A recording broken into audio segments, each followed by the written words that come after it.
Hello everyone, हम आर्थिकी देख रहे थे।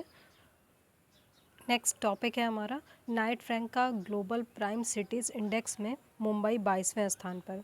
लंदन स्थित property consultant firm Knight Frank के अनुसार प्रीमियम आवासीय संपत्तियों की वार्षिक मूल्य वृद्धि को मापने वाले वैश्विक सूचकांक में मुंबई जो है वो 22वें स्थान पर है। संपत्ति सलाहकार नाइट फ्रैंक द्वारा नवंबर 2022 में जारी रिपोर्ट देख लीजिए कौन सी है।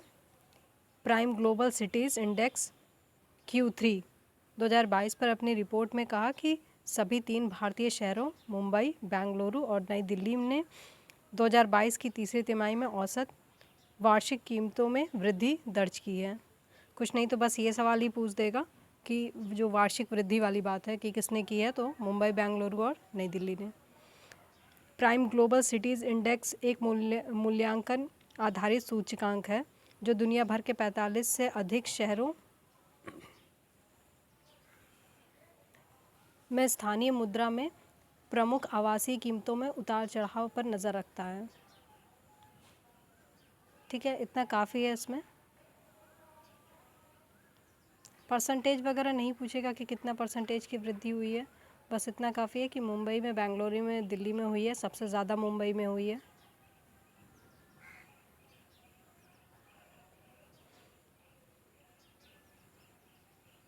Global prime cities index Q3 विश्व स्तर पर रिपोर्ट में कहा गया है कि दुबई ने 12 महीने के बदलाव के दौरान 88.8% की वृद्धि के साथ प्रमुख कीमतों में सबसे तेज़ वृद्धि की है दुबई ने। ठीक है, जबकि वेलिंगटन न्यूजीलैंड 18% की गिरावट के साथ सबसे कमज़ोर प्रदर्शन करने वाला बाज़ार रहा है। कुछ यूरोपीय शहरों ने Q3 2022 के दौरान प्रमुख कीमतों में मजबूत प्रदर्शन दर्ज किया है, जैसे Zurich, Edinburgh, Berlin, Dublin, Madrid. Next है वित्तीय वर्ष 2022-23 की पहली छमाही में भारत के विदेशी व्यापार के आंकड़े। वित्तीय वर्ष 2022-23 की पहली छमाही के भारत के विदेशी व्यापार के अनंतिम आंकड़े वाणिज्य मंत्रालय द्वारा जारी किए गए हैं। कौन सा मंत्रालय करता है विदेशी व्यापार संबंधी जो भी आंकड़े हैं, कौन से मंत्रालय करता है? वाणिज्य मंत्रालय। इन आंकड़ों के अनुसार अप्रैल सितंबर 2021 की तुलना में अप्रैल सितंबर 2022 के दौरान वस्तुगत निर्यातों में वृद्धि जहां 16.96% रही, वहीं आयातों में 38.55% की वृद्धि दर्ज की गई है। तो हमने निर्यात जो है वो करीबन 17% किया है, लेकिन आयात हमने उससे भी ज़्यादा किया है, मतलब उसका दुगने से भी ज़्यादा है, 38.55% है। वाणिज्य मंत्रालय के अंतिम आंकड़ों के अनुसार अप्रैल सितंबर 2021 की तुलना में अप्रैल सितंबर 2022 के दौरान वस्तुगत निर्यातों में वृद्धि जहां 16.96% रही, वहीं आयातों में, अच्छा रिपीटेड वाला है, वाणिज्य मंत्रालय के अंतिम आंकड़ों के अनुसार अप्रैल सितंबर 2022 के दौरान देश के वस्तुगत निर्यात, अब ये प्राइस ये डॉलर वगैरह में देख लीजिए कितना है, तो निर्यात हमने किया है 231.88 अरब डॉलर का, और आयात यानी मंगाया कितना है 380.34 अरब डॉलर का। ठीक है, जबकि पूर्व वर्ष की समान अवधि में ये कितना था, ये 198 और 274 था। निर्यात जो था ये 198 था, अभी 231 हो गया है, और आयात जो था वो 380 हो गया है, और जबकि पहले कितना था 274। व्यापार घाटा अप्रैल सितंबर के दौरान कितना रहा 148, लगभग 150 अरब डॉलर का रहा। ठीक है, जो पिछले समान अवधि में ही, ठीक है, ये कितना था 76 था, 76.25, बहुत ज़्यादा हो गया है व्यापार घाटा। वाणिज्य मंत्रालय के इन अंतिम आंकड़ों के अनुसार अप्रैल सितंबर 2022 के दौरान 380 अरब डॉलर के कुल आयातों में तेल आयात कितना है 115 अरब डॉलर के, व गैर तेल आयात 265 अरब डॉलर के थे। ठीक है, मोटा मोटा बस इतना याद कर लीजिए कि तेल और गैर तेल, तो गैर तेल बहुत ज़्यादा था और तेल आयात कम था। अगला है कुछ इस प्रकार कुल आयात में तेल आयात का भाग कितना था? टोटल 30% था और पूर्व वर्ष की समान अवधि की तुलना में ये आयातों में तेल आयातों में 65% व गैर तेल आयातों में करीबन 30% की वृद्धि दर्ज की गई है। विदेशी व्यापार के इन आंकड़ों में केवल वस्तुगत व्यापार के आंकड़े ही शामिल हैं, सेवाओं के व्यापार के आंकड़े में शामिल नहीं हैं। ठीक है, सेवाओं के व्यापार, अब ये सेवा वाला बता रहे हैं कि अप्रैल सितंबर 2022 के दौरान देश में सेवाओं के व्यापार के इन आंकड़ों में सितंबर माह के आंकड़े आरबीआई के अनुमान पर आधारित हैं। ठीक है, इनमें आरबीआई द्वारा बाद में संशोधन अपेक्षित है। वाणिज्य मंत्रालय के 14 अक्टूबर 2022 अंतिम आंकड़ों में अप्रैल सितंबर 2022 की छमाही में देश में सेवाओं का कुल आयात अब सेवा की बात हो रही है सर, सेवा जो है वो 89, आप इसको 90 मान लीजिए। ठीक है, मोटा मोटा याद रहेगा, 90 अरब डॉलर मान लीजिए। जबकि इसी अवधि में सेवाओं का कुल निर्यात कितना हुआ है? 150 अरब डॉलर। मतलब कि हमने सेवाएं भेजी कितनी हैं? ठीक है, वो 90 अरब डॉलर है और मंगाई कितनी है? 150 अरब डॉलर, यानी 150 अरब डॉलर। यानी कि इसमें सेवा में निर्यात जो है वो ज़्यादा है, हमारा निर्यात सेवा में ज़्यादा है और आयात में कम है।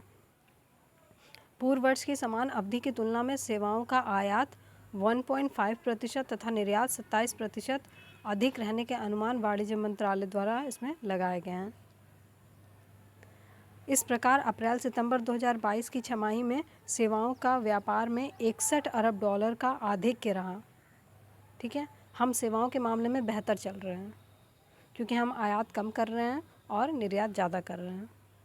ठीक है, स्टेटमेंट्स में पूछ सकता है ऐसे, ये देख लीजिए। जैसे निर्यात देखिए, ठीक है, निर्यात जो है 198 का है 2021-22 में अरब डॉलर का है और 231 2022-23 में है। ठीक है, 16% की वृद्धि है, 16 को 17 कर दिए, 17% की वृद्धि है। ठीक है, आयात भी इसी तरह 274.5 था, अब बढ़ के 380 हो गया है, करीबन 39% की वृद्धि हुई है। और व्यापार शेष जो है वो इस साल 148 हो गया है, 148.46 हो गया है, करीब 150 अरब डॉलर हो गया है। ये था, ये विदेशी व्यापार के आंकड़े देख लीजिए, ये ठीक है। फिर ये सेवा वाले हो गए, अब वस्तु वाले देख लीजिए। निर्यात हमने किया था, निर्यात हमने 2021-22 में 117 के करीब किया था, अरब डॉलर के करीब, और आयात और 2022-23 में वो 150 हो गया है। इसी तरह आयात जो था वो 66 था, अब बढ़ के 89 हो गया है। सेवाओं से निवल प्राप्ति कितनी हुई है? ये जो 21-22 में 51 हुआ है अरब डॉलर और 22-23 में 61 अरब डॉलर हो गया है। और अब इसमें देख लीजिए सेवा और वस्तु और सेवा व्यापार दोनों का देख लीजिए। वस्तु और सेवाओं के कुल निर्यात, ठीक है, 21-22 में 315 थे, अब ये कितना हो गए हैं? 382 हो गया है। इसी तरह वस्तुओं और सेवाओं के कुल आयात कितने थे? 340 था, अब बढ़ के कितना हो गया है? 470 करीब हो गया है। व्यापार शेष पहले 24 था और अब जो है वो 87 के करीब हो गया है। ठीक है, आगे देखते हैं। 2022-23 की पहली छमाही के वस्तुगत एवं सेवाओं के व्यापार के आंकड़ों को मिलाकर देखें तो इस छमाही में कुल निर्यात 382 अरब डॉलर तथा कुल आयात 469 अरब डॉलर के रहे हैं। ठीक है, बस मोटा मोटा याद करना है, ज़्यादा नहीं है डीप में जाना है क्योंकि ज़्यादा डीप में पूछता नहीं है। और व्यापार घाटा करीबन 87 अरब डॉलर। अगला है 2022-23 की प्रथम छमाही में कृषि एवं प्रसंस्करण खाद्य उत्पादों के निर्यात में 25% की वृद्धि। जब आर्थिकी से क्वेश्चन ऐसे ही आते हैं, ठीक है, बहुत लंबे क्वेश्चन नहीं आएंगे, बहुत बड़े क्वेश्चन नहीं आएंगे, टू द पॉइंट पूछेगा, डीप में जाने की ज़रूरत नहीं है। हाँ, थ्योरी जब आती है तो वो अलग चीज़ है, करंट से अलग तरीके के क्वेश्चन बनते हैं। कृषि एवं प्रसंस्करण खाद्य उत्पाद निर्यात विकास प्राधिकरण के आंकड़ों के आधार वाणिज्य एवं उद्योग मंत्रालय की 2 नवंबर 2022 की विज्ञप्ति में बताया गया है कि 2022-23 की पहली छमाही में कृषि एवं प्रसंस्कृत खाद्य उत्पादों का निर्यात कितना रहा है? 13.77 अरब डॉलर रहा है निर्यात, यानी जो हमने भेजा है, जो पूर्व की समान अवधि में करीबन 11 अरब डॉलर था। 11 से बढ़ के 13 हो गया अब, ठीक है। इस प्रकार लगभग 25% की वृद्धि निर्यात में दर्ज की गई है। तो ये तो अच्छी बात है कि हमने खाद्य और जो प्रसंस्कृत चीज़ें थी वो हमने पहले जो हम 11 अरब डॉलर का भेज रहे थे वो अब हम 13 अरब डॉलर का भेज रहे हैं, उसमें 25% की वृद्धि देखी गई है।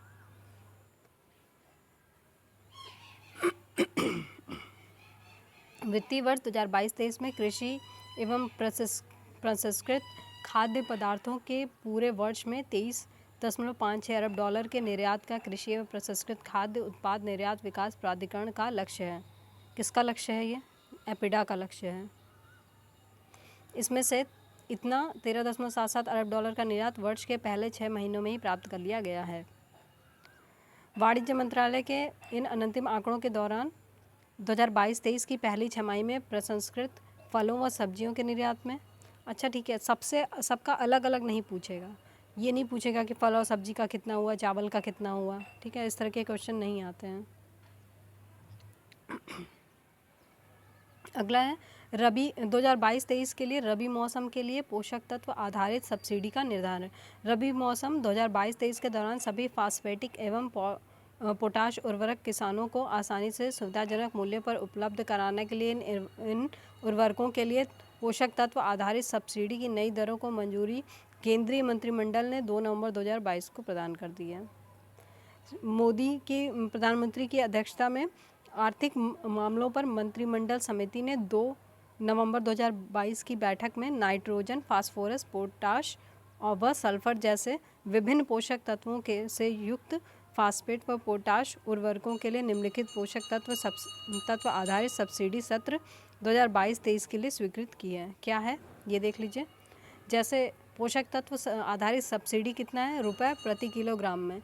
तो सबसे ज़्यादा एन का है, ठीक है, फिर पी का है, फिर के का है, फिर एस का है। एन सबसे ज़्यादा है, ठीक। अच्छा, मंत्रिमंडल द्वारा अनुमोदित उपयुक्त पोषक तत्व आधारित सब्सिडी का परिव्यय 51.875 करोड़ आकलित किया गया है। उपयुक्त रासायनिक उर्वरकों में यूरिया का मूल्य सरकार निर्धारित करती है। ये इंपॉर्टेंट क्वेश्चन हो जाता है। यूरिया का मूल्य सरकार निर्धारित करती है, जबकि न्यूट्रिएंट्स आधारित फर्टिलाइज़र जो होता है, जैसे कि DAP हो गया, NPK हो गया, MOP हो गया, नाम भी याद करते जाएं, DAP, NPK और MOP जैसे मिश्रित उर्वरकों का मूल्य कंपनियां ही तय करती हैं। हालांकि इन पर सरकार पूरी नज़र रखती है ताकि किसानों को उचित मूल्य पर उर्वरकों की उपलब्धता बनी रहे, ठीक है। नेक्स्ट टॉपिक है 2022-23 की दूसरी तिमाही में भारतीय अर्थव्यवस्था में स्थिति सुधार, ठीक है। 2022-23 की दूसरी तिमाही Q2 के GDP आधारित आंकड़े केंद्रीय सांख्यिकी मंत्रालय कार्यालय द्वारा जारी किया जाता है। पहले तो यही सबसे ज़्यादा इम्पोर्टेंट है। अर्थव्यवस्था सुधार वगैरह की बात कौन कर रहा है, GDP वगैरह में कौन कर रहा है, देख रहा है, तो ये कर रहा है केंद्रीय सांख्यिकी कार्यालय। इन आंकड़ों के अनुसार संदर्भित तिमाही में 2011 से 22 के स्थिर मूल्यों पर सकल घरेलू उत्पाद 38.17 लाख करोड़ रहा है, जो पूर्व वर्ष की समान अवधि में 35.89 लाख करोड़ था। बढ़ गया है, GDP बढ़ गई है। पहले ये कितना था? 35.89 था, आप इसको 36 कर दीजिए और ये 38.17 लाख करोड़ हो गया है। इसी प्रकार दूसरी तिमाही में GDP वृद्धि 6.3% रही, जो पूर्व की समान अवधि में 8.4% थी, ठीक है। बस इतना काफ़ी है, इसमें ज़्यादा नहीं जाएंगे। बहुत सारे नंबर्स हैं, इतना सब कुछ याद भी नहीं होगा। GAV में वृद्धि दिखाई गई है, GAV में वृद्धि दिखाई गई है, ठीक है। जीडीपी में अलग तरीके की वृद्धि, फिर उसके बाद हर एक महीने का दिखाया गया है, Q1 Q2 करके ऐसे, ठीक है। फिर कृषि और वानिकी का दिखाया गया है, उत्खनन का दिखाया गया है। ये असल में महीनेवार है तो ये ठीक नहीं है, इसके बजाय एक कहीं सॉलिड पूरा एक दिया हो पूरा साल का, तो वो रहना ज़्यादा सही रहता है। नेक्स्ट है, भारत 2023 में 8वां सबसे बड़ा विज्ञापन बाजार बनने के करीब। देखिए, ग्रुप एम के वैश्विक अंत वर्ष के पूर्वानुमान के अनुसार, ग्रुप एम के वैश्विक अंत वर्ष के पूर्वानुमान के अनुसार 2022 में भारत का कुल विज्ञापन राजस्व 15% से बढ़कर 15.8% से बढ़कर 14.9 बिलियन या लगभग $15 बिलियन पहुंच गया है, जिसका नेतृत्व प्योर प्ले डिजिटल विज्ञापन में वृद्धि ने किया है।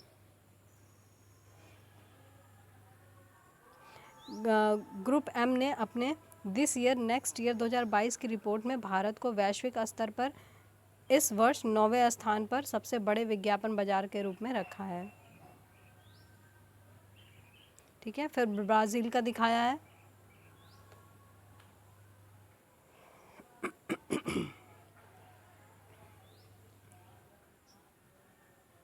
कुछ इसमें इम्पोर्टेंट नहीं है, तो इसमें शीट्स में बस देख लीजिए। शीट्स में सबसे पहले अमेरिका है, फिर चीन है, फिर जापान है और 9वें स्थान पर भारत है। नेक्स्ट है अदानी ग्रीन एनर्जी लिमिटेड दुनिया की सबसे बड़ी पवन सौर हाइब्रिड पावर डेवलपर बनी। तो इसने क्या किया है, अडानी समूह की नवीकरणीय ऊर्जा शाखा अदानी ग्रीन एनर्जी लिमिटेड ने राजस्थान के जैसलमेर, कहाँ पे, राजस्थान के जैसलमेर में अपना तीसरा पवन सौर हाइब्रिड बिजली संयंत्र चालू किया है, तीसरा है। ठीक है, बस इससे ज़्यादा इम्पोर्टेंट नहीं है इसमें।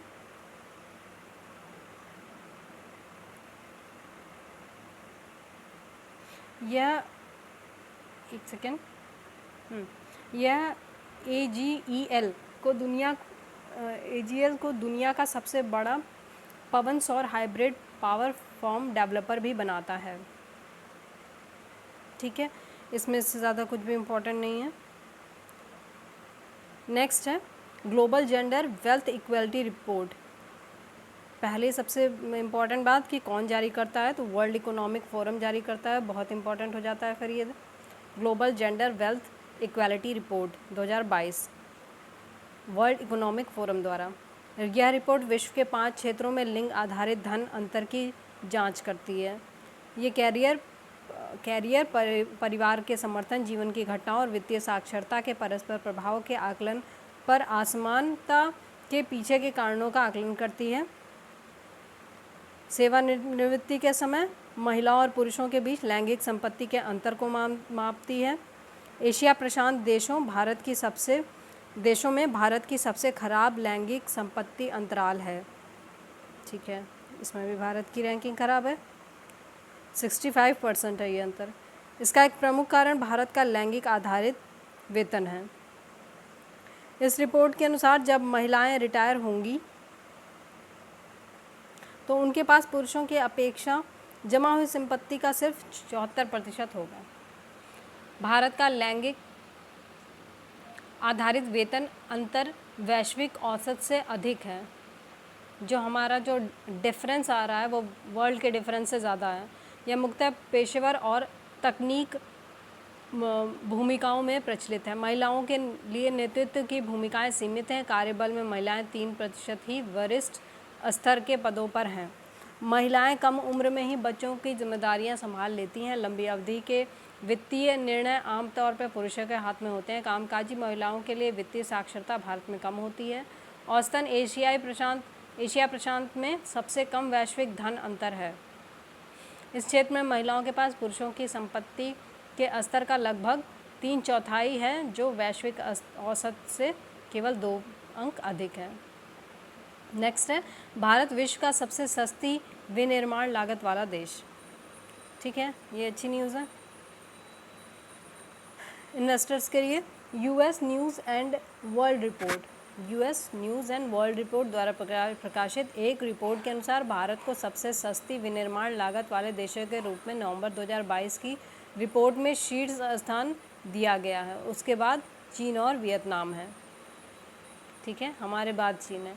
रिपोर्ट को यूएस मीडिया कंपनी द्वारा 85 देशों के बीच किए गए सर्वेक्षण के आधार पर तैयार किया गया है। रिपोर्ट 73 विशेष क्षेत्रों के आधार पर 85 देशों का मूल्यांकन करती है। इन विशेषताओं को 10 उप श्रेणियों में बांटा गया है। श्रेणी क्या क्या है? साहसिक, चपलता, उद्यमिता, व्यवसाय के लिए खुलापन, सामाजिक उद्देश्य, जीवन के लिए गुणवत्ता। भारत का प्रदर्शन क्या है? Open for business. सब रैंकिंग के तहत भारत ने सस्ते विनिर्माण लागत के मामले में 100 के पैमाने पर 100% अंक प्राप्त किए हैं। बिजनेस रिपोर्ट में कहा गया है कि देश का कुल मिलाकर बिजनेस के लिए ओपन स्कोर 37 है।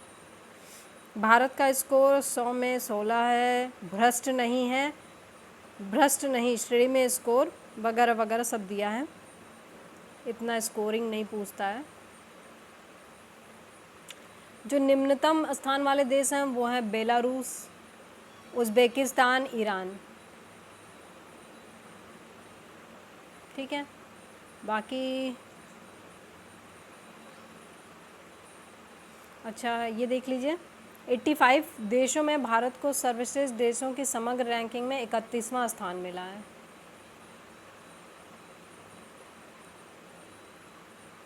ठीक है, समग्र सर्वश्रेष्ठ देश रैंकिंग में स्विट्ज़रलैंड तालिका में सबसे ऊपर है। ठीक है, ये हो गया। और आगे है फिर कैनरा बैंक को bankers of the year award, sorry bankers bank of the year award. Bankers bank है कौन? कैनरा बैंक।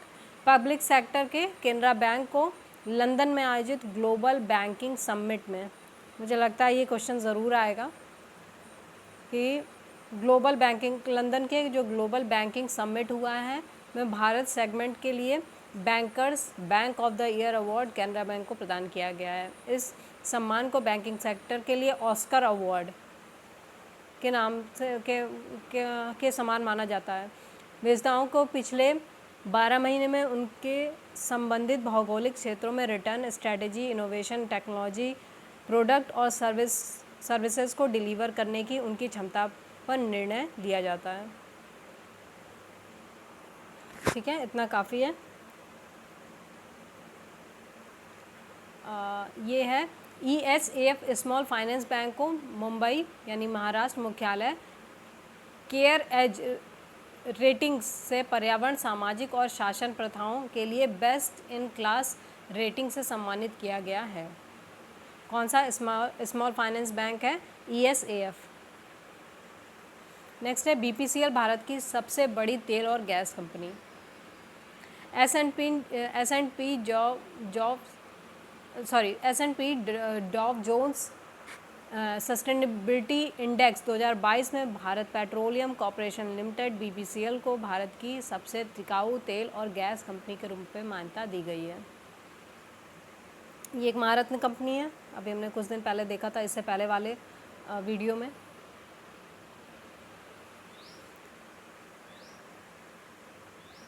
BPCL एक महारत्न और फॉर्च्यून ग्लोबल 500 कंपनी है। ठीक है, नेक्स्ट है इंदौर देश का पहला म्यूनिसिपल ग्रीन बॉन्ड जारी करेगा। टाइटल इम्पॉर्टेंट हो जाता है, हेडलाइन ही इम्पॉर्टेंट है। ठीक है, ये व्यक्तिगत निवेशकों को लक्षित करता है जिसमें सौर ऊर्जा परियोजना को निधि देने के लिए आय का उपयोग किया जाता है। इंदौर नगर निगम द्वारा जलूद में सोलर प्लांट प्रोजेक्ट के लिए ग्रीन पब्लिक बॉन्ड जारी करने के मसौदे को निगम परिषद में मंजूरी प्रदान कर दी है। सेबी की अनुमति के बाद जनवरी 2023 में देश के पहले नगरीय निकाय द्वारा ग्रीन पब्लिक बॉन्ड जारी किया जाएगा। बस इतना काफ़ी है। Next, Wipro European work council की स्थापना करने वाली पहली भारतीय कंपनी, यूरोपियन वर्क काउंसिल की स्थापना। ठीक है, भारत की दिग्गज आईटी कंपनी विप्रो ने अपने कर्मचारी निधि प्रतिनिधि के साथ एक यूरोपीय वर्क काउंसिल स्थापित करने के लिए नवंबर 2022 में समझौता किया है। यह यूरोप में अपने श्रमिकों के लिए यूरोपीय कार्य परिषदों की स्थापना करने वाली पहली भारतीय कंपनी बन गई है। कौन? विप्रो। 27 सदस्यीय यूरोपीय संघ ने EWC स्थापित करने के लिए यूरोपीय संघ के देशों में 1000 से अधिक कर्मचारियों वाली कंपनियों को अनिवार्य कर दिया है। ठीक है। विप्रो जो आईटी आउटसोर्सिंग के कारोबार में है कि 13 यूरोपीय संघ के सदस्य देशों में 1000 से अधिक कर्मचारी हैं। अब ये यूरोपीय कार्य परिषद क्या है? एक स्थायी निकाय है जो यूरोप में कर्मचारियों को कंपनी की जानकारी और परामर्श की सुविधा प्रदान करती है। यह कंपनी के कर्मचारियों को अंतर्राष्ट्रीय कंपनियों की रणनीति और स्थिति के बारे में सूचित और परामर्श करने का अवसर प्रदान करती है। ठीक है, बस इतना काफ़ी है। भारत का पहला सॉवरेन ग्रीन बॉन्ड फ्रेमवर्क, जो हमारी केंद्रीय वित्त और कॉर्पोरेट मामलों की मंत्री हैं निर्मला सीतारमण जी ने भारत के पहले सॉवरेन ग्रीन बॉन्ड का फ्रेमवर्क को मंजूरी प्रदान कर दी है। किसने? इन्होंने। इस मंजूरी के साथ ही पेरिस समझौते के लक्ष्यों के प्रति भारत की प्रतिबद्धता और मजबूत होगी, जिससे ग्रीन प्रोजेक्ट्स में वैश्विक और घरेलू निवेश को आकर्षित करने में मदद मिलेगी। ठीक है। सॉवरेन ग्रीन बॉन्ड जारी कर जुटाई जाने वाली राशि को सार्वजनिक क्षेत्र की परियोजनाओं में लगाया जाएगा, जो अर्थव्यवस्था की कार्बन तीव्रता को कम करने में मदद करेगी। वित्त मंत्रालय के अनुसार यह फ्रेमवर्क 2021 में ग्लासगो में COP26 में प्रधानमंत्री मोदी के विजन पंचामृत के तहत भारत की प्रतिबद्धताओं के अनुरूप है। ठीक है, इसके अलावा इसमें कुछ इम्पोर्टेंट नहीं है। इसमें एक हरित वित्त कार्यकारी समिति का गठन किया जाएगा, देख लीजिए। ठीक है। नेक्स्ट है रिलायंस की 5G सेवा की शुरुआत। तो 5G सेवा की शुरुआत देश के 5G है तो 5 शहरों से की गई है, और इसमें सबसे बड़े मेट्रो शहर हैं, जैसे मुंबई है, दिल्ली है, कोलकाता है, चेन्नई है, और एक अपना बनारस आ जाता है। मुंबई, दिल्ली, कोलकाता, चेन्नई, ठीक है, ये तो होना ही होना है, और एक बनारस, वाराणसी। इसके बाद अक्टूबर में ही रिलायंस जियो के CEO आकाश अंबानी ने राजस्थान के नाथद्वारा में जियो 2 5G सेवाओं को लॉन्च किया है। इसके बाद अन्य 2 शहरों हैदराबाद और बेंगलुरु में भी ये सेवाएं जारी की गई हैं। बस काफ़ी है इतना। फोर्ब्स की शीर्ष 20 एशियाई महिला उद्यमियों की सूची। ठीक है, महिला उद्यमी हैं तो थोड़ा सा इम्पोर्टेंट हो जाता है। तो जारी टॉप 20 एशियाई महिला उद्यमियों की सूची में 3 भारतीय महिला शामिल हैं। 3 भारतीय महिला शामिल हैं 20 में, टॉप 20 की बात हो रही है। अब कोविड वगैरह था, उसके बावजूद भी इन्होंने अपना कारोबार बढ़ा लिया, इस वजह से भी इनका नाम हो गया। तो एक तो हो गई सेल की, यानी कि steel authority of India limited की चेयरपर्सन सोमा मंडल। ठीक है। फिर है एमक्योर फार्मा की एग्जीक्यूटिव डायरेक्टर नमिता थापर, और तीसरी हैं हुनासा कंज्यूमर की को-फाउंडर तथा चीफ इनोवेशन ऑफिसर गजल अलग। ठीक है, गजल अलग, सोमा, नमिता और गजल।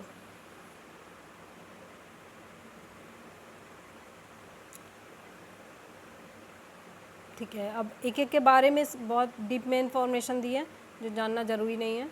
नेक्स्ट है US ट्रेजरी ने अपनी मुद्रा निगरानी सूची से भारत को हटाया। मुद्रा निगरानी सूची। अमेरिका के वित्त विभाग ने इटली, मैक्सिको, थाईलैंड, वियतनाम के साथ भारत को प्रमुख व्यापारिक भागीदारों की मुद्रा निगरानी सूची से हटा दिया है। हमारे साथ साथ कौन कौन और देश हैं? एक है इटली, एक है मैक्सिको, ठीक है, थाईलैंड और वियतनाम। इस व्यवस्था के तहत प्रमुख व्यापारिक भागीदारों के मुद्रा को लेकर गतिविधियों तथा वृहद आर्थिक नीतियों पर करीबी नज़र रखी जाती है। अमेरिका की वित्त मंत्री जेनेट येलेन ने अपनी भारत यात्रा के दौरान वित्त मंत्री सीतारमण जी के साथ बैठक की और इसमें से फिर उसके बाद भारत को बाहर निकालने की बात कही हो गई। ठीक है, बस इतना है। ठीक है, IDFC फर्स्ट बैंक द्वारा भारत का पहला स्टिक आधारित डेबिट कार्ड जारी किया गया। IDFC है, ठीक है, IDFC बैंक फर्स्ट बैंक ने भारतीय NPCI भारतीय राष्ट्रीय भुगतान निगम के सहयोग से भारत का पहला स्टिक आधारित debit card first AP launch किया है।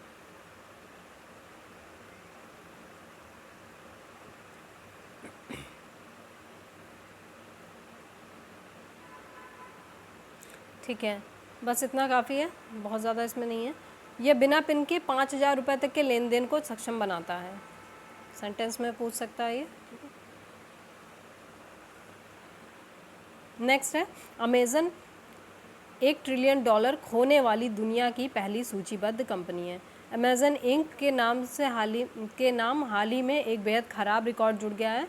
अमेज़न बाज़ार $1 ट्रिलियन खो दिया इन्होंने, पैसा ख़त्म हो गया इनका।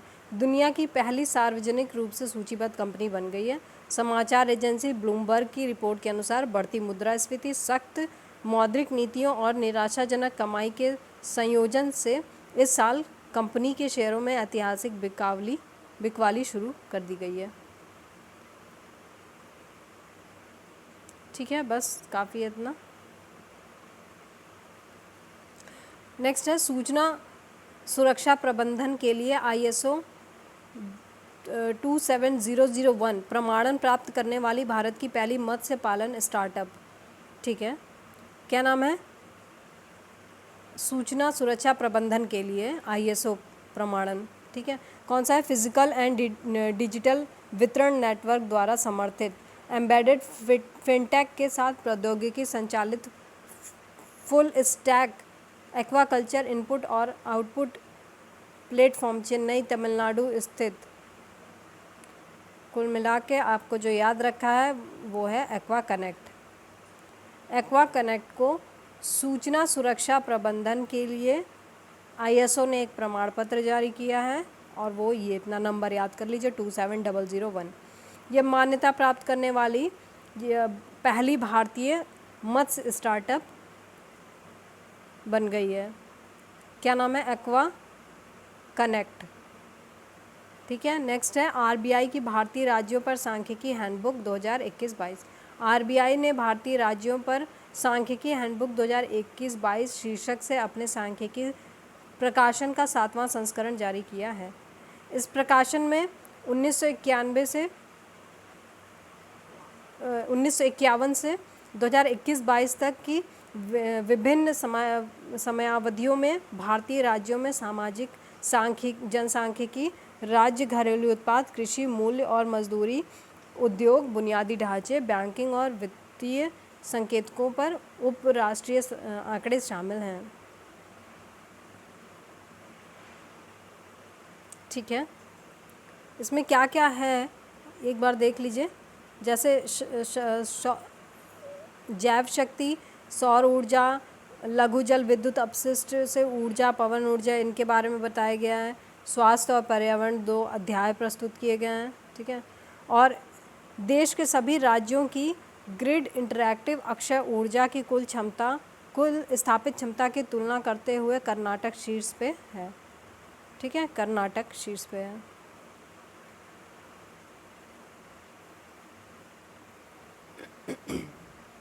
दूसरे पे तमिलनाडु आ जाता है। भारतीय राज्यों पर सांख्यिकी की पुस्तिका 21-22 के अनुसार गुजरात तीसरे पे है, महाराष्ट्र चौथे पे है। ठीक है, एक्सपोर्ट प्रमोशन स्कीम के तहत अब रुपए में हो सकेगा इंटरनेशनल ट्रेड। केंद्र सरकार ने 8 नवंबर 2022 को एक्सपोर्ट प्रमोशन स्कीम यानी कि निर्यात प्रोत्साहन योजना को बढ़ावा देने के लिए भारतीय रुपये में अंतर्राष्ट्रीय व्यापार निपटान इंटरनेशनल ट्रेड सेटलमेंट की अनुमति दे दी है। विदेशी व्यापार नीति में इस संशोधन से अब भारतीय रुपये में इंटरनेशनल ट्रेड किया जा सकता है। ठीक है, ये हो गया। अब इंटरनेशनल ट्रेड के लिए चालान भुगतान और ट्रेड सेटलमेंट रुपए में किया जा सकता है। ठीक है, आगे देख लेते हैं। भारत सरकार ने भारतीय रुपए में इंटरनेशनल ट्रेड सेटलमेंट के लिए अपनी फॉरेन ट्रेड पॉलिसी में महत्वपूर्ण बदलाव किए हैं। अच्छा, इसमें नोटिफिकेशन कौन जारी करता है? तो यह है विदेशी व्यापार महानिदेशालय।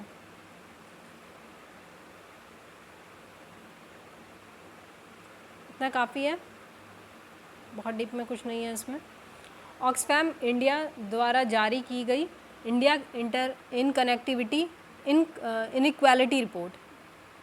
ऑक्सफैम इंडिया ने रिपोर्ट जारी की है, नाम है India inequality report 2022 digital divide.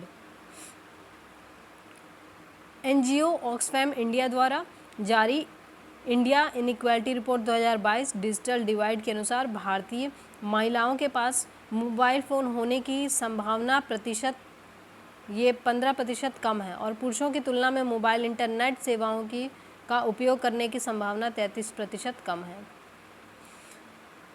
जो महाराष्ट्र है वहाँ इंटरनेट की पहुँच सबसे अधिक है, इसके बाद गोवा और केरल का स्थान है। बिहार में सबसे कम इंटरनेट है, इसके बाद छत्तीसगढ़ और झारखंड है।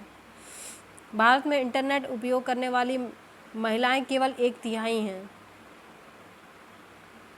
एशिया प्रशांत क्षेत्र में ये वाला ये इम्पोर्टेंट हो जाता है, ये इम्पोर्टेंट है, ये इम्पोर्टेंट है।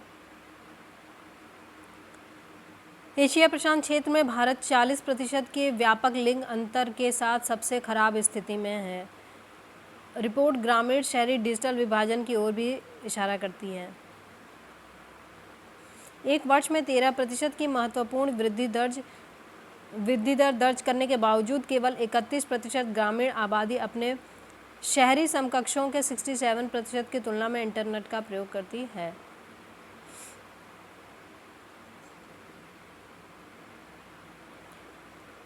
ठीक है, इतना काफ़ी है।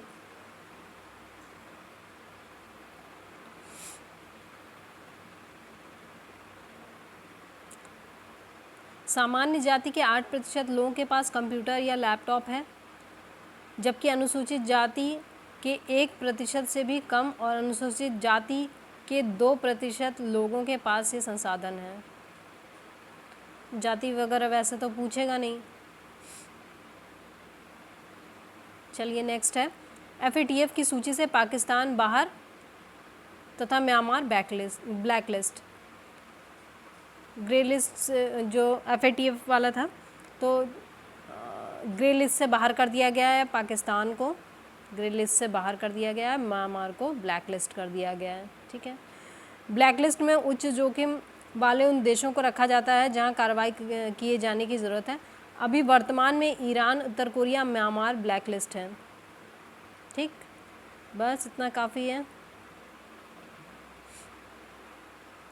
अब FATF जो है ये इसका गठन कब हुआ था? 1989 में G7 देशों की पेरिस में आयोजित बैठक में हुआ था। ये मनी लॉन्ड्रिंग, टेरर फंडिंग जैसे मुद्दों पर दुनिया में विधायी और नियामक सुधार लाने के लिए आवश्यक राजनीतिक इच्छा शक्ति पैदा करने का काम करती हैं। इसका मुख्यालय पेरिस स्थित OECD के मुख्यालय में स्थित है ये। ठीक है, भारत वर्ष 2010 में FATF का सदस्य बना था और इसके सत्रों का आयोजन प्रतिवर्ष 3 बार होता है। इनके पास होती है grey list, black list. Next है हुरून की ग्लोबल 500 सूची 2022 में भारत 5वें स्थान पर। तो ग्लोबल हुरून 500 सूची दुनिया की शीर्ष 200 मूल्यवान कंपनियों के साथ भारत सूची में 5वें स्थान पर है। 20 मूल्यवान कंपनियों के साथ भारत जो है वो 5वें स्थान पर है। पिछले वर्ष वह 8 कंपनियों के साथ 9वें स्थान पर था। ठीक है, इसमें और किसी देश का नहीं दिया हुआ है फर्स्ट पे या ऐसा कुछ। आगे चलते हैं। राष्ट्रीय लॉजिस्टिक नीति 2022। प्रधानमंत्री मोदी ने नई दिल्ली में विज्ञान भवन में राष्ट्रीय लॉजिस्टिक नीति 2022 की शुरुआत की है। इसके तहत राजमार्ग, पोर्ट, विमानन समेत लॉजिस्टिक से जुड़े सभी मंत्रालयों के डिजिटल प्लेटफॉर्म एक ही पोर्टल पर जारी अपनी सेवाएं दे सकेंगे पोर्टल के ज़रिए।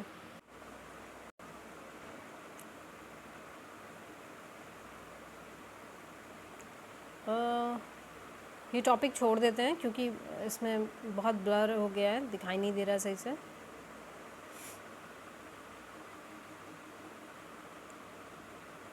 नेक्स्ट है रेलवे का भूमि को पट्टे पर देने और 300 गति शक्ति कार्गो टर्मिनल विकसित करने के प्रस्ताव। रेलवे की भूमि को लंबे समय के लिए पट्टे पर देने की नीति के साथ साथ अगले 5 वर्षों में 300 गति शक्ति कार्गो टर्मिनल विकसित करने के प्रस्ताव को मंजूरी दे दी गई है। बस इतना काफ़ी है इसमें। गुजरात में देश का पहला सेमीकंडक्टर संयंत्र, कहाँ पे?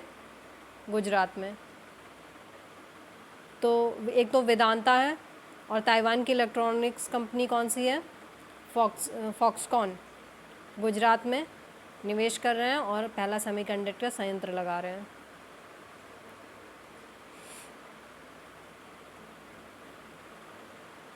नेक्स्ट है वर्ल्ड बैंक द्वारा प्रस्तावित वित्तीय मध्यस्थता कोष लॉन्च। तो वर्ल्ड बैंक द्वारा प्रस्तावित वित्तीय मध्यस्थता कोष क्या है? Financial intermediary fund. महामारी की रोकथाम तैयारियां और प्रतिक्रिया के लिए वर्ल्ड बैंक द्वारा एक तो निवेश प्रस्तावों को आमंत्रित किया गया था। उद्देश्य क्या है इसका? जैसे कोविड-19 जैसी महामारियों को रोकने, नियंत्रित करने आदि हेतु निम्न व मध्यम आय वाले देशों में आर्थिक रूप से प्रयासों को बढ़ावा देना। नाम एक बार फिर से देख लीजिए, क्या है? वित्तीय मध्यस्थता कोष बाय वर्ल्ड बैंक। ठीक है। नेक्स्ट है पार्ले भारत का number 1 FMCG brand. Biscuit brand Parle 10 साल से भारत का नंबर 1 FMCG ब्रांड बना हुआ है। कांतार इंडिया की हाल ही में जारी वार्षिक ब्रांड फुटप्रिंट रिपोर्ट में बात सामने आई है। 2021 में भारत में तेज़ी से बढ़ते कंज्यूमर प्रोडक्ट में FMCG क्या है? कंज्यूमर प्रोडक्ट, ठीक है, में सबसे अधिक चुना जाने वाला ब्रांड बन गया है। एक सिंपल सा क्वेश्चन में पूछ देगा उठा के, FMCG ब्रांड भारत का नंबर 1 कौन सा बना है? तो पार्ले जी, वो जो आपने बहुत खाया बचपन में। नेक्स्ट है कृषिगत उपजों के कृषि मंत्रालय के चौथे अग्रिम अनुमान। ठीक है, ये वाला टॉपिक ड्रॉप कर रहे हैं क्योंकि जो भी नए मैगजीन्स आ गए हैं उसमें इसका बेटर वर्जन होगा, इस वजह से।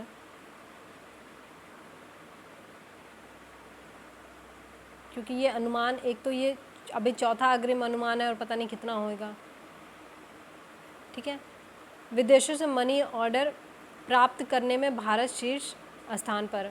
भारत को 2021 में विदेशों से मनी ऑर्डर के रूप में 87 अरब डॉलर मिले हैं। मनी ऑर्डर कितना मिला है विदेशों से? 2021 की बात हो रही है, 87 अरब डॉलर। और इस मामले में भारत शीर्ष स्थान पर है। WHO की शरणार्थियों और प्रवासियों पर जुलाई 2022 में जारी पहली रिपोर्ट में यह भी कहा गया है कि आज दुनिया में प्रत्येक 8 में से 1 व्यक्ति यानी करीब 1 अरब प्रवासी हैं, WHO की एक रिपोर्ट के अनुसार। ठीक है। अरब डॉलर के रूप में विदेशों से मनी ऑर्डर प्राप्त करने में शीर्ष 5 देश भारत, चाइना, मैक्सिको, फिलीपींस, मिस्र। रिपोर्ट के अनुसार 2021 में 87 अरब डॉलर प्राप्त करने के साथ भारत निम्न और मध्य आय वाले देशों की श्रेणी में शीर्ष पर है। एक श्रेणी है उसमें हम शीर्ष पर हैं, सब ओवरऑल में नहीं होंगे।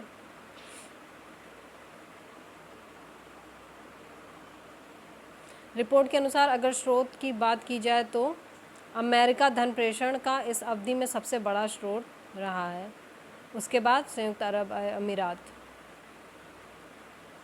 ठीक है। नेक्स्ट है जवाहरलाल नेहरू पोर्ट बना भारत का पहला 100% लैंडलॉर्ड मॉडल वाला बंदरगाह।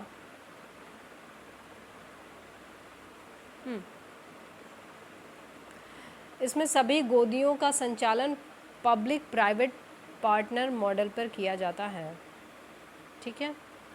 लैंडलॉर्ड बंदरगाह मॉडल में सार्वजनिक रूप शासित बंदरगाह प्राधिकरण एक नियामक निकाय और एक लैंडलॉर्ड के रूप में कार्य करता है, जबकि निजी कंपनियां बंदरगाह का संचालन करती हैं, जिसमें मुख्य रूप से कार्गो हैंडलिंग गतिविधियां शामिल हैं। ठीक है, जो याद करने वाली चीज़ है वो यही है। भारत नहीं, जवाहरलाल नेहरू पोर्ट बना भारत का पहला 100% लैंडलॉर्ड मॉडल वाला बंदरगाह। ठीक है। नेक्स्ट है फॉर्च्यून ग्लोबल 500 सूची। अगस्त 2022 में जारी फॉर्च्यून ग्लोबल 500 सूची में हाल ही में शेयर मार्केट में सूचीबद्ध जीवन बीमा LIC को शामिल किया गया है। वहीं सूची में मार्केट कैप के मामले में भारत की सबसे मूल्यवान कंपनी कौन सी है? रिलायंस इंडस्ट्रीज़ ने 51 स्थान की छलांग लगाई है। इसमें कोई लिस्ट होती तो ज़्यादा आसान होता।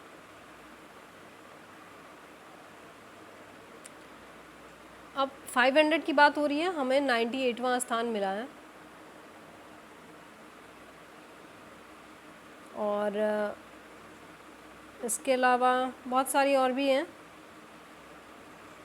रिलायंस है,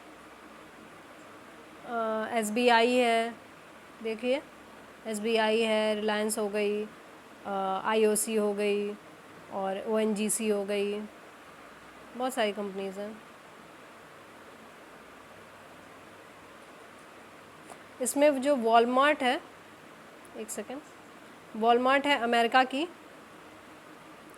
वो पहले स्थान पे है और जो अमेज़ॉन है, ठीक है, दूसरे स्थान पे अमेज़ॉन हो गई है, फिर चाइना वाइना की है।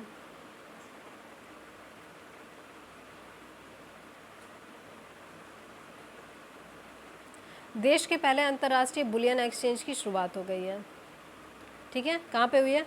सूरत में, Gujarat international finance tech city, gift city में देश के पहले, इसको बोलते हैं गिफ्ट सिटी। किसको? सूरत में Gujarat international finance tech city, gift city जिसे कहते हैं, में देश के पहले अंतर्राष्ट्रीय बुलियन एक्सचेंज IIBX का उद्घाटन किया गया है। गिफ्ट सिटी में स्थापित इस एक्सचेंज में सभी कॉन्ट्रैक्ट डॉलर में सूचीबद्ध हैं और इस दौरान प्रधानमंत्री ने अंतर्राष्ट्रीय वित्तीय सेवा केंद्र प्राधिकरण के मुख्यालय के भवन की आधारशिला रखी है। ठीक है, यह भारत का पहला और विश्व का तीसरा अंतर्राष्ट्रीय बुलियन एक्सचेंज है। ठीक है, विश्व का तीसरा अंतर्राष्ट्रीय और भारत का पहला बुलियन एक्सचेंज की बात हो रही है। बुलियन एक्सचेंज का मतलब फिजिकल गोल्ड और सिल्वर है, जिसे लोग कॉइन, बार आदि के रूप में अपने पास रखते हैं। कई बार बुलियन को लीगल टेंडर भी माना जाता है। केंद्रीय बैंक RBI के रिजर्व में भी बुलियन शामिल होता है। इस अवसर पर NDB द्वारा गिफ्ट सिटी में भारतीय क्षेत्रीय कार्यालय की स्थापना की गई। NDB ब्रिक्स देशों का संघाई स्थित बहुपक्षीय बैंक है। नेक्स्ट है, ब्रिटेन में भी हो सकेगा UPI द्वारा पेमेंट, ये तो बढ़िया बात है। NPCI इंटरनेशनल पेमेंट लिमिटेड ने ब्रिटेन के पेमेंट सॉल्यूशंस प्रोवाइडर पे एक्सपर्ट के साथ समझौता कर लिया है, जिससे विश्व के सबसे बड़े real time payment solution, unified payment interface और रुपे कार्ड योजना को विकसित किया वगैरह वगैरह। ठीक है, ये इम्पोर्टेंट इसकी पहली लाइन है, मतलब इसके हेडलाइन।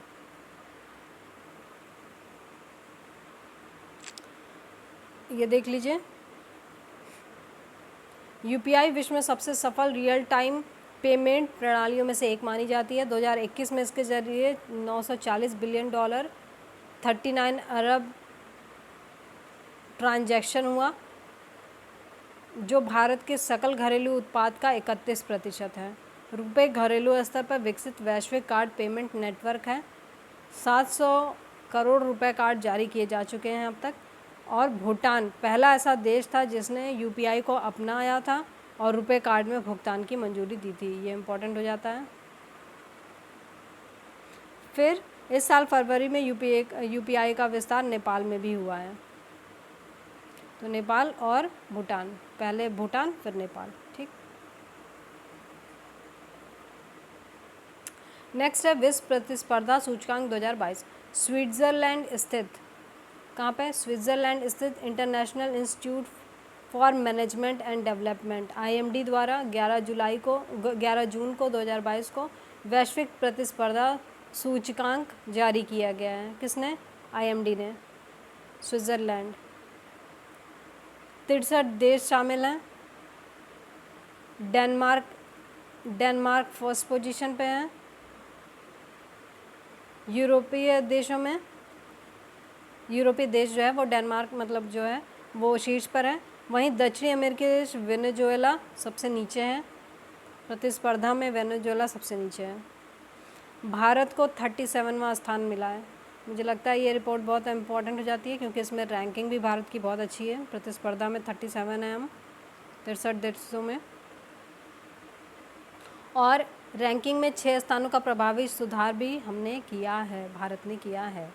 इससे पूर्व वर्ष 2021 की कॉम्पिटिटिव रैंकिंग में भारत को 43वां स्थान था। 43 थे 2021 में, 6 स्थान सुधरे 37 पे पहुंच गए।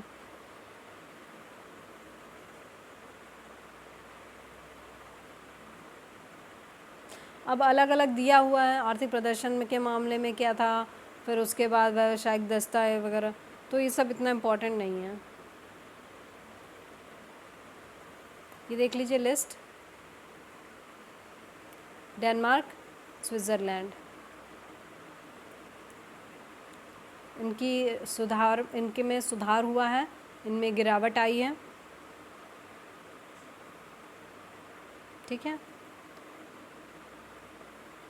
नेक्स्ट है भारत में विद्युत उत्पादन पर विद्युत मंत्रालय के आंकड़े। विद्युत उत्पादन के मामले में भारत का अमेरिका व चीन के पश्चात विश्व में 3रा स्थान है। ठीक है, विद्युत उत्पादन में भारत का 3rd स्थान है। पहले पे अमेरिका है, फिर चीन है। अब ये तो पूछेगा नहीं कि कितना है।